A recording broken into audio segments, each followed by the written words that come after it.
Welcome to DigiTaal, where we talk everything and anything that is focused on digitization that impacts Africa as well as the rest of the globe.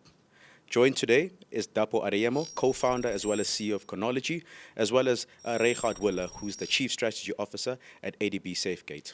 Today's topic is going to be focused on IoT and whether it's impacting the world, if it's actually evolving, and whether there's new frontiers that basically relate to IoT. My name is Afrika Nkosi. I'm co-founder at Chronology as well as your host today. But before we go into the detail, I want to quickly understand. Reichardt, what do you think IoT is? Do you mind breaking that down for us? Sure, no worries. Listen, guys, first of all, thank you very much for having me on the podcast. Really appreciate being here. Look, from my perspective, put very succinctly, IoT is just an evolution of the internet, nothing more, nothing less. And looking at it a little bit differently, you could argue that it is taking a device that was probably previously already what we would term smart and giving it a connectivity module and connecting it to the internet, or adding sensors and various smart kit to a previously, let's say, functional piece of hardware, if you like, and connecting that obviously to the internet. So really, it's that extension of the internet to into the physical world a bit more.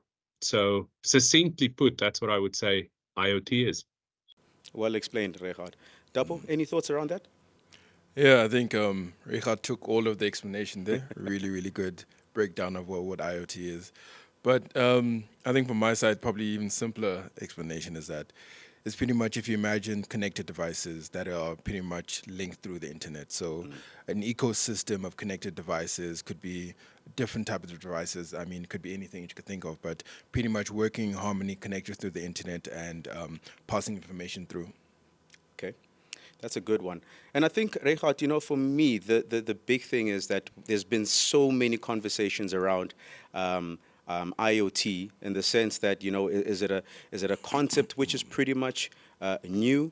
Is it a concept that has been around? What are your thoughts around that? I think it's a little bit of both. Honestly speaking, it's a concept that's been around for quite a while, specifically in what I would call the consumer market.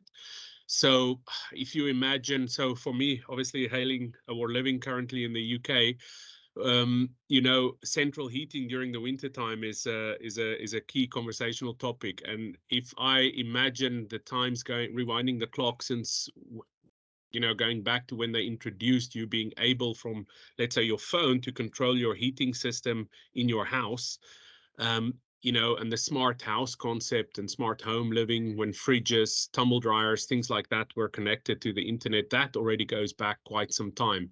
And of course, I think the one that resonates most with everybody is obviously wearables. That is kind of another extension of the internet into, kind of IoT devices. And I suppose those are the ones that we know has already been around for quite some time. It's evolved quite dramatically over the last few years. So I would say the consumer IoT piece and also the commercial IoT pieces have been around for quite some time. So those are the ones, we're all most familiar with. They are the ones that's, quite readily, everybody kind of recognizes them. I think there's still a way to go in exploiting a little bit more from those, but they are the early ones and, been around for a while. Reichardt has definitely unpacked how IoT is definitely not a mafigizolo. Do you want to add to that, Dapo? Yeah, I would say the technology or the pattern has been around for quite some time. And as Reichardt mentioned, from a consumer and a more commercial perspective, the new frontier has been going on for a long time. I think before all of the hype around machine learning, AI, the metaverse, there was still IoT in its very basic form, where there were certain devices that were connected through the internet that pretty much allowed us to, make our lives a lot easier. And from a consumer perspective, we've been seeing it with our smart home concept for quite some time now. I mean, you just look at any of the concepts that the big electronics manufacturers coming with, whether it's LG or whether it's Samsung, they've been doing this for quite some time, and it's been pretty much propagated in our day-to-day life, and we don't even realize it. So yeah, I think it has been around for a while. I think it did take away, or its shine got taken away by more of the Web3 components. But at the end of the day, it's pretty much at the foundation of Web3, if you ask me. Okay.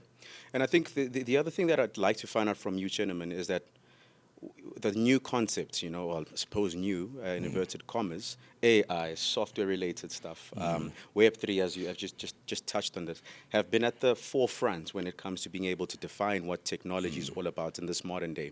However, there's still a massive component of hardware.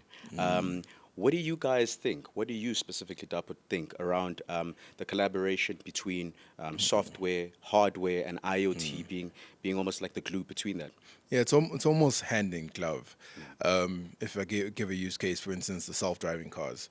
So in terms of the technology that gets used there, there's hardware that's within the cars that enables the cars to drive, but there's also sensors and monitoring that looks at the road. It takes information from that and also sends it back to different cloud storage options to actually make different calculations and different inferences.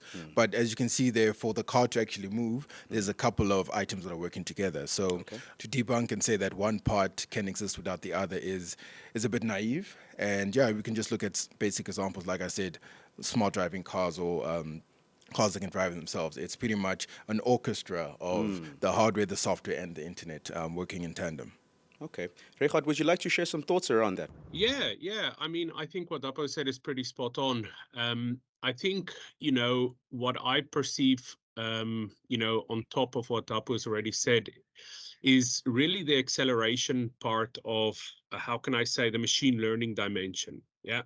So if I look, for example, of what we've been doing, because you're installing, let's say, these sensors over a variety of different applications, different environmental conditions, all of these kind of things, varying infrastructure shapes and sizes, or so with all of these variabilities, what we tend to do is we go through quite a hefty machine learning period where we need to teach, obviously, the device what is considered normal, or what is your alarm level, or what is your out of parameter notification that you need to send.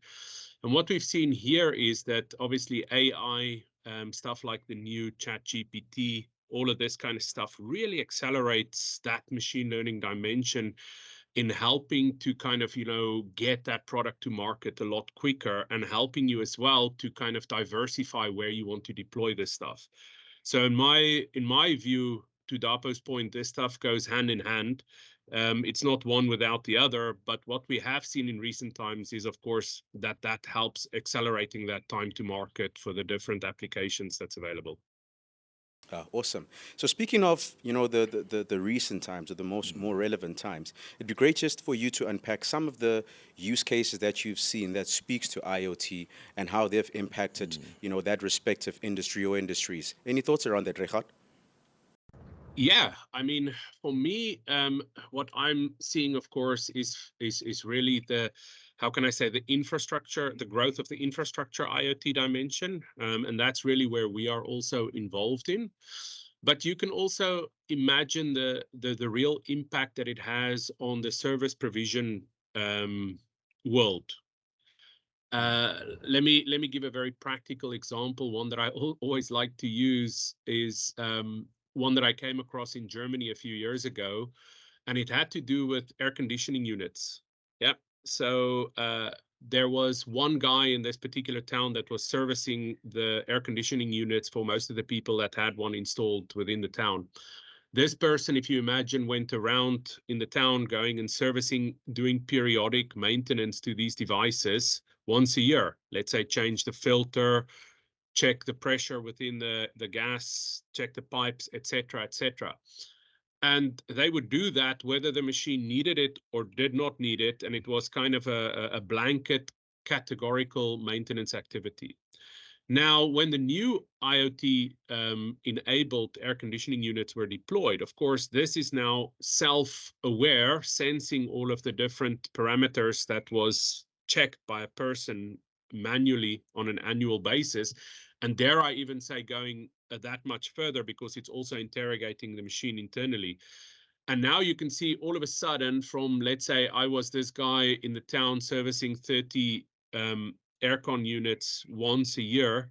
Now I'm down to maybe touching 1 or 2 a year when this device is necessitating for me to do something to it, beyond, let's say, a preventative cycle. So you can see it had a huge impact, let's say, on that service dimension for me. So now things are becoming a lot more targeted. And also it's taking a lot less requirement on resources, which is a huge benefit for everybody, whether that is resources on the planet, because we are just replacing stuff when we didn't factually need it to replace stuff because we just did it on a blanket basis.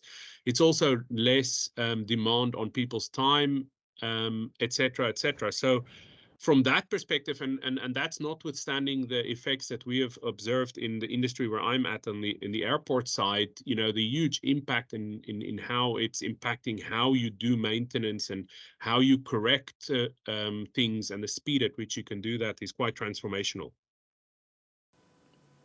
Pretty awesome, and a great example around that. Dapo, I think from an IoT point of view, your experience at Chronology has impacted the medical space, has impacted the education space, just to name a few. Yeah. Would you like to share maybe some concepts that are related to IoT that you've seen kind of groundbreaking the relevant industries? Yeah, I think one specific function that is definitely benefiting quite a bit from that type of technology is asset management, in the sense that the way in which big industries manage their assets, whether it be machinery, whether it be certain vehicles or movable assets, I think that's changing quite a bit through IoT, because just from a geolocation perspective, it's becoming a lot easier to keep track of this equipment, to keep track of where your different assets are, and also to maintain the useful life of the assets. There's certain sensors that you can put in to automate your maintenance cycles. There's certain sensors that you can put in just in terms of the usage. If your useful life is based on a usage cycle, you can actually start tracking that a lot better and be a bit more proactive in terms of your maintenance and in terms of your refresh when it comes to that type of machinery. But also, I guess on a bigger scale, it's also quite interesting to see what's happening with the whole smart city concepts. I think there's always been a bit of a concern when it comes to the smart city because of the whole Big Brother element. The guys are watching, they're seeing every single move, but it really can enable us to pretty much let our cities run a lot more efficient, a lot better, right? With things like, for instance, water usage, electricity usage, we can monitor those things a lot better. Security. And also security, definitely, and also manage the distribution and the workloads that are put on the different plants that are used to distribute these natural resources that we need in our daily lives. So I think there's massive opportunities there. We do need to get past the the stigma around the negative concepts that can be used. But yeah, I think if we can walk past that, then massive opportunity. Yeah, I think I enjoy when you talk about the smart city concept, especially because here in Joburg it's something which we have been discussing for a couple of years, and it kind of segues for us to being able to unpack what we think the future of IoT looks like. So what is the new frontier? What do we anticipate? I've seen a couple of concepts speaking to autonomy. It'd be great just to find out from you what you think the future of IoT basically looks like. Yeah, I think the future of IoT is the simplification of the technology to pretty much come into our day-to-day lives. So almost on a basis where you wake up in the morning, you get ready for school or work, and you pretty much use connected devices to help you to do that. Before you commute, you understand how long the route is going to take. There might be improvements on the type of route that you take. And once you get to your destination, then there's pretty much, again, the connected devices around how you work. So it's pretty much woven into our life and woven into the day-to-day that we have. And it's not this massive concept that we can't fathom how it fits into our life. Yeah. So for me, the future of it is it will become less intrusive and more part of our day-to-day lives and part of the fabric that we have. Okay. And finally, Regardt, if you don't mind, if you can just share, what your views are in terms of what the future of IoT looks like. Well, I think one of the interesting things, and maybe that's something we didn't fully touch on, has been obviously the evolution of the connectivity dimension. One of the huge enablers of the IoT has been the advent specifically of 5G connectivity. Yeah, because with 5G connectivity, it ushered in an era where it's much easier to deploy a wireless network, and also enabling various places to kind of, let's say, deploy private networks to connect all of these devices. Yeah, so that's quite a critical piece as a huge enabler for IoT. But if I have to say what the next piece is, it's really, in my mind, going towards what we call the outcome economy, where people will be driving certain outcomes rather than, let's say, trying to sell technical solutions to people. In other words, instead of me buying a tumble dryer saying, hey, I just want to buy a tumble dryer, I might say, look, I'm actually buying the outcome of quickly and cost effectively drying clothes. Yeah. So this is a completely different thing. In Dapu's automation example, it could be the fact that, okay, it changes the ownership models. Yeah, I don't actually buy a car anymore. I want to buy, a ride from A to B, et cetera, et cetera. Looking at these kind of things very, very differently. But the immediate advantages in my mind is still that industrial IoT should not be forgotten as well, where factories is really deploying this in a very clever way to also smart automate all of these factories. That's still stuff that I believe is not fully exploited. And I'm not talking about your big boys like your Teslas or your car manufacturers that's really kind of got this down to the T. No, I'm really talking about your more niche cottage industries that will start to embrace this kind of stuff. And then, finally, the smart city piece is really where I believe the tomorrow of technology lies. Excellent. Thanks a lot, Rehat. Thanks a lot, Dapo. This brings us to the end of the show. I'd like to thank everyone for joining us. Please look out for the next episode of DigiTaal. We will also be having Did You Know skits, which will basically be breaking down short questions, short answers that basically speak to IoT. Thank you, Dapo Areyemo. Thank you, Rehat Wella. My name is Afrikan Kosi, and this is DigiTaal.